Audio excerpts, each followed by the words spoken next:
অন্তর্বর্তী সরকারের প্রধান উপদেষ্টা ডক্টর মোহাম্মদ ইউনূসের সাথে বৈঠক করেছে যুক্তরাষ্ট্রের প্রতিনিধি দল। বেলা ১১টার পর রাষ্ট্রীয় অতিথি ভবন যমুনায় এই বৈঠক শুরু হয়।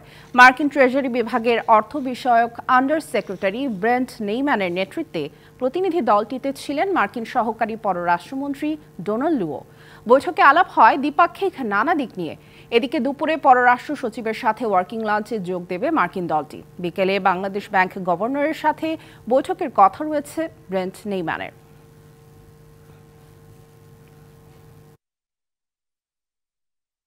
ডক্টর মোহাম্মদ ইউনূসের সাথে মার্কিন প্রতিনিধি দলের বৈঠকের বিষয়ে জানাতে যোগ দিচ্ছেন সহকর্মী ফারহানা জুথি। তিনি আছেন রাষ্ট্রীয় অতিথি ভবন যমুনার সামনে। জুথি, প্রধান উপদেষ্টার সাথে মার্কিন প্রতিনিধি দলের বৈঠক নিয়ে আর কি তথ্য আছে আপনার কাছে?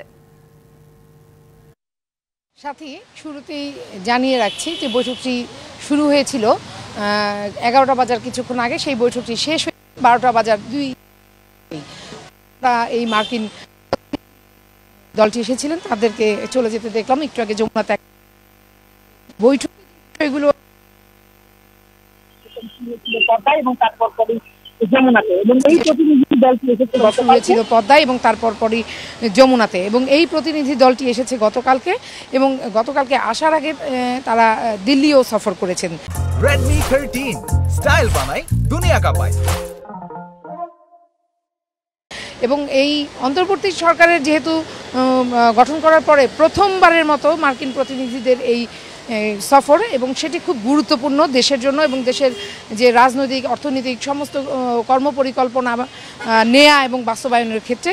তাই এই বৈঠকটিকে নিয়ে রাজনৈতিক বিশ্লেষকরা এবং দেশের যারা নিয়ে চিন্তা করেন তাদের কাছে এটি খুব গুরুত্বপূর্ণ একটি দিক। তো বৈঠকে যা নিয়ে আলোচনা হয়েছে সেগুলো সব কিছু এখন পর্যন্ত আমরা আসলে জানতে পারিনি, ভবিষ্যতে আমাদেরকে এ নিয়ে জানানো হবে। তো যতটুকু আমরা ইতিমধ্যে বিভিন্ন মাধ্যম থেকে জানতে পেরেছি, সেখানে যেমন বাংলাদেশের যেই বেসরকারি খাতের বাণিজ্য এবং বিনিয়োগ আছে, সেখানে আমেরিকার যেই অংশগ্রহণ থাকবে সেগুলো, এবং পরিবহন সেক্টরটি, ডাটা সেন্টার এবং নিরাপত্তা, জ্বালানি নিরাপত্তা, এই সব কিছু আসলে আজকের এই আলোচনায় উঠে এসেছে বলে আমরা জানতে পেরেছি। কিন্তু একেবারেই যেটি নির্দিষ্ট করে বলা, সেই নির্দিষ্ট করে বলার মতো অবস্থান এখনও আমাদের এখানে তৈরি হয়নি।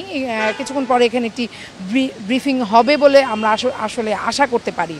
তো বৈঠকটিকে আসলে গুরুত্ব দেওয়া হয়েছে বিভিন্ন কারণে, কারণ এখানে যারা এসেছেন এই ২ দিনের যে সফর, সেই সফরের মধ্যে ট্রেজারি আন্তর্জাতিক অর্থনীতি বিষয়ক যে ডেপুটি আন্ডার সেক্রেটারি ব্রেন্ট নেইমার এবং দক্ষিণ ও মধ্য এশিয়া বিষয়ক অ্যাসিস্ট্যান্ট সেক্রেটারি ডোনাল্ড লু, তারা আসলে বাংলাদেশের জন্য এই মুহূর্তে বাংলাদেশের যে রাজনৈতিক এবং অর্থনীতির যে গতিশীলতা, সেই সব জায়গাতেই অনেক বড় একটি ভূমিকা রাখবে, এবং দেশের এখন যে চলমান পরিস্থিতি, সেই পরিস্থিতিতে একটা স্থিতিশীলতা আনবে বলে আসলে ধারণা করছেন অনেক রাজনৈতিক বিশ্লেষকরা।